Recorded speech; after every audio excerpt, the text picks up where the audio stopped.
Bonjour et bienvenue dans Café Digital. Aujourd'hui, je reçois Alain Bénichou, le président d'IBM France. Alain, bonjour. Bonjour. Merci d'avoir accepté notre invitation. Alors, on connaît très bien IBM, le géant de l'informatique américain.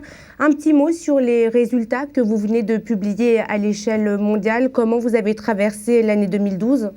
Écoutez, l'année 2012 a été une bonne année. Les résultats ont été bons sur le quatrième trimestre. D'ailleurs, ont un peu dépassé l'attente des analystes.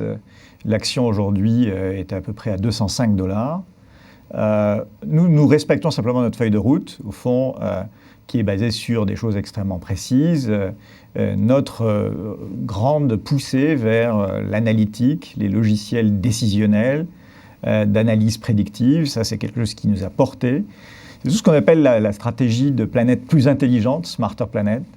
Le deuxième sujet fondamental, ça a été effectivement la part importante des pays en croissance, que certains appellent les pays émergents, qui représentent aujourd'hui 24% du chiffre d'affaires d'IBM, et d'une certaine façon, la poussée vers des grandes tendances de l'informatique que sont le cloud et le big data.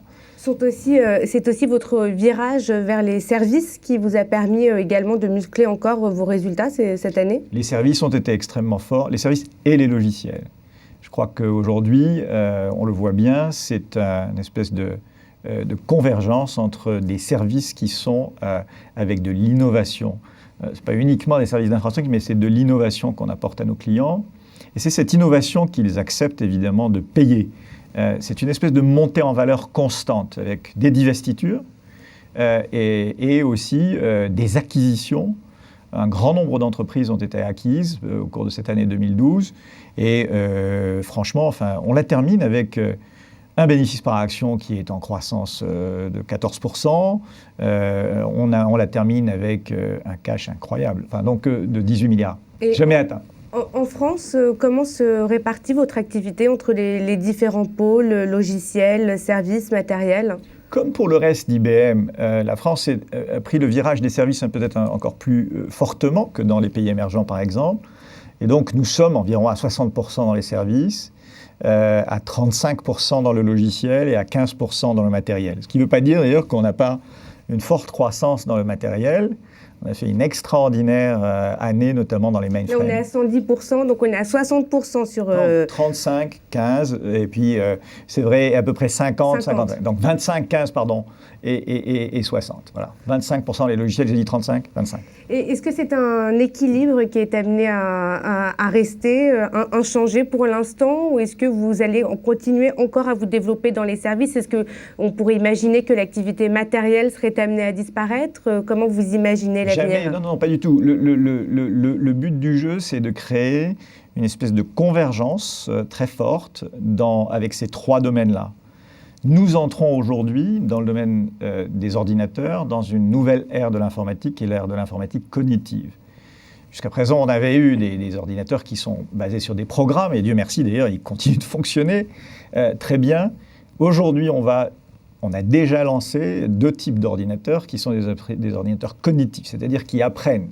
Des ordinateurs intelligents. Intelligents, ils ne sont pas prêts de penser, mais enfin en tout cas, ils apprennent. Ils ne pensent pas encore.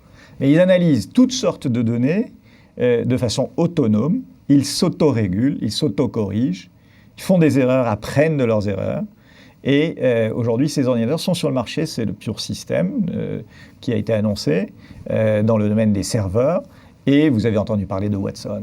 Ce sont des avancées technologiques considérables. Donc le matériel, ça, vous voyez, n'est plus dissocié du logiciel et des services. Alors pour revenir sur le cloud computing dont vous parliez il y a un instant, en France, vous êtes installé à Montpellier, vous avez installé un centre assez important. Où en est son développement ?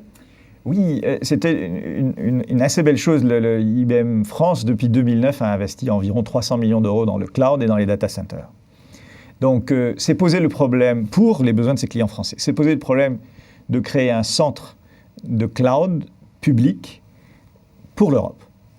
Et IBM a choisi la France, et notamment le site de Montpellier, pour installer son cloud. Donc, il monte en pression, je vais dire. C'est essentiellement vis-à-vis des PME que nous allons porter notre notre effort et il a un assez bon développement. Et quelle offre vous leur proposez justement à ces PME? Alors, ça, c'est ce que nous venons d'annoncer. C'est une offre cloud et big data. C'est ce que j'appelle l'outil anti-crise, le cloud, parce que ça permet aux entreprises petites et moyennes de ne pas investir l'infrastructure initiale qui ne rapporte rien. Il faut d'abord le temps, évidemment, de la mettre en place, ensuite d'apprendre à l'utiliser et de la rentabiliser. Donc c'est une énorme perte en fait d'investissement et de capex par rapport à un service qui est utilisé et payé à la consommation. Donc ce que l'on a annoncé récemment pour les PME, c'est la composante, la convergence du cloud, l'infrastructure, service, donc des serveurs, du stockage, et en même temps des logiciels qui permettent d'analyser la blogosphère, qui permettent de faire ce qu'on appelle du big data. Donc très concrètement, est-ce que vous pouvez nous donner un exemple d'une PME avec laquelle vous avez travaillé? Vous leur proposez une offre cloud ou big data, ça se manifeste comment concrètement? Alors on pourrait par exemple prendre un exemple d'une entreprise qui veut avoir un SAP sur le cloud. Donc ça c'est une offre qui existe. Mais une autre, c'est pas tout à fait une PME, mais prenez France Télévisions qui avait vraiment un besoin qui était d'enrichir en fait le traitement de l'information pendant un événement en particulier. Et on a fait ça extrêmement vite d'ailleurs. Il nous a fallu 2 semaines pour mettre en place le système et l'infrastructure. C'était pour le fameux prix de l'Eurovision, de la chanson. Ça existe. Et c'est assez vu, comme vous le savez, par l'ensemble des téléspectateurs européens. Et l'objectif était de savoir ce qu'il se disait dans la blogosphère, parmi les tweets sur Facebook, sur les candidats. Est-ce qu'on ne pouvait pas, par hasard, prévoir le gagnant de l'Eurovision avant même que le vote ait lieu? Et c'est ce que nous avons fait avec cette analyse Big Data pour France Télévisions. Ça a été assez remarquable d'ailleurs. Un dernier mot, il faut savoir aussi qu'IBM est aussi le leader mondial du dépôt de brevets. Est-ce que ça fait partie de l'ADN de la société, l'innovation? Oui, c'est certainement l'innovation. Vous savez, IBM, c'est sans doute, je crois pouvoir dire que c'est le dernier laboratoire de recherche fondamentale privé. Il y avait les Bell Labs. IBM a encore 3000 chercheurs de recherche fondamentale. Donc ces gens-là font... France fait partie de ce réseau. Nous avons aujourd'hui en France un laboratoire de développement de logiciels qui travaille pour le monde entier, composé de 700 chercheurs et développeurs en France. Et ces gens travaillent sur des logiciels extrêmement prometteurs, par exemple toutes les plateformes de mobilité ou les plateformes de mathématiques appliquées. En France seulement, on a à peu près 100 docteurs ingénieurs en mathématiques. Merci beaucoup Alain Bénichou. Merci. Je rappelle que vous êtes le président d'IBM France. Café Digital, c'est tout pour aujourd'hui. On se retrouve la semaine prochaine avec un nouvel invité.